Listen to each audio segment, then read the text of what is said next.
Hey everybody, Mcluvin News. I know you guys just saw that post about that article done by, it was by, Mandy Tahari, this one right here. Yeah, I know you guys saw that. So on the other side of the discussion, let's just say that there was a peaceful transfer of power still on January 20th, and Joe Biden does step down, Kamala takes over, and she just hands it over to Trump. No issue, no problem, right? Because there's no double standard. It's not a tyranny. I don't stand for that. I don't represent that. And my fight and my cause for the kids is not for misrepresenting what the right ways the government, elected officials and leaders should do their thing just because they don't get their swing way and their party's right and vote.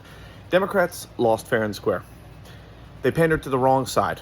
They didn't touch out and reach out to the anger and the frustration going on in America. And sadly, Republicans, they're at fault for pandering to fear. You guys don't like that on MAGA, you don't like that on Republican, that's on you. They pandered on trying to push the whole abortion thing and making women out to sound like they're monsters. And women have lost their voice and their rights. So far back, they're lucky they even got a vote in right now. At the way things are going, if things don't get changed and Trump doesn't walk back on Roe versus Wade, which he did say he was going to do, there's going to be a lot of repercussions coming out of this. And I think that we're already polarizing our country because MAGA took over the Republican Party and almost 75 million voters sided with Trump versus the 150,000, and I'm one of them, sided with Kamala. Not because I'm polarized, not because I'm too far left. Every topic I discuss and everything that I discuss is about the values of the integrity of what's for the kids, what's for the moral decency of every foundation of principle that both parties stand by. If there was a Republican candidate that was not denouncing Kleinman, was fighting for the cause other than the big oligarchs that run above and did something bigger and better, that tells you something right there. Maybe it's good Trump won this time around. That way the door can be opened because the oligarchs controlled the past. Now we, the people, 74, almost 75 million people took their vote and it counted and it showed. The oligarchs, I bet you they're a little bit disturbed and a little scared right now because you guys out there, you MAGA supporters, for those who are good, those who aren't trying to start a literal dumpster fire, to terrorize kids, walk back education, shun children for being what they want to be, telling kids that they have to question whether they're a man or a woman and have to prove it just to make any sanity out of the case, when in reality, that's like challenging somebody on religion. Gender, sexual identity, religion, money, politics, some things don't need to be dug into that far. Think about the real core issue here. Where's the truth in just loving thy neighbor, loving each other? By the Lord, as the Old Testament and every foundation said, is for us to love our neighbor. Don't covet thy wife. I don't stand by a lot of principles in the Bible, but I know those two are factually true. Unless you're doing something in an actual swingers relationship and you have a right to do that stuff, then that's for that. But for kids' ears, no. Kids, it's about the principle of what our leaders and our parents do. It's about the core reality of the truth behind the connection. So, for the first time in our lives, we will watch the peaceful transfer of power because Joe Biden's not going to act like a dictator and a tyrant.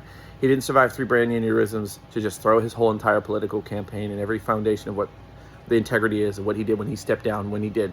Kamala Harris is now acting president. She will do what she's got to do.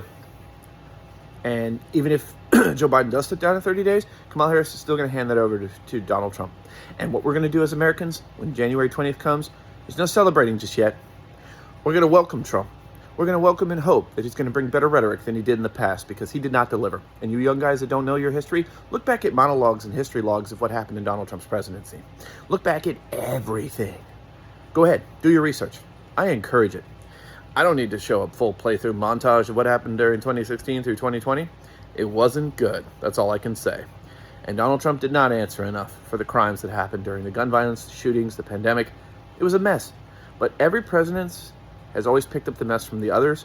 So now Donald Trump is going to pick up a mess that is left behind from whatever's left over from Biden. And Biden had it left over from Trump. So now it's going to be on Trump to pick up from Biden.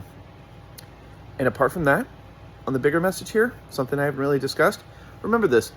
Was it really such a bad thing that Donald Trump won? Does this really open up the question and the understanding that which party is which is not the worst? And maybe it's better to just not have any, or maybe a division, or maybe it was good that Donald Trump physically won because that's where the bar is set. So now that's where we should be set at to set our new principle standards there.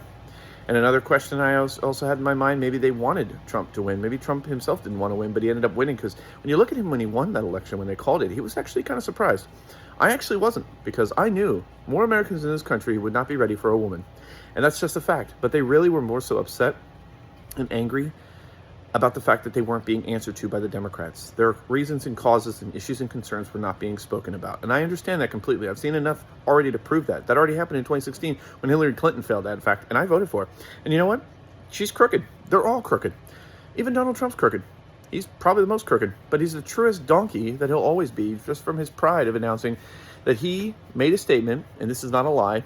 He did make a statement, you can look it up, that he knew that he could run as a Democrat and lie every single step of the way, all the way through his entirety, and he could run as a Republican and people would still vote for him because he knew people are stupid. You look it up. It exists. It's not just me making it up. Mcluvin News signing out for the night. Be prepared for John Oliver's live with me reaction to his release coming up tonight. I'm going to finish eating. I'm going to do that, but that's my statement for now. Thank you for watching Mcluvin News.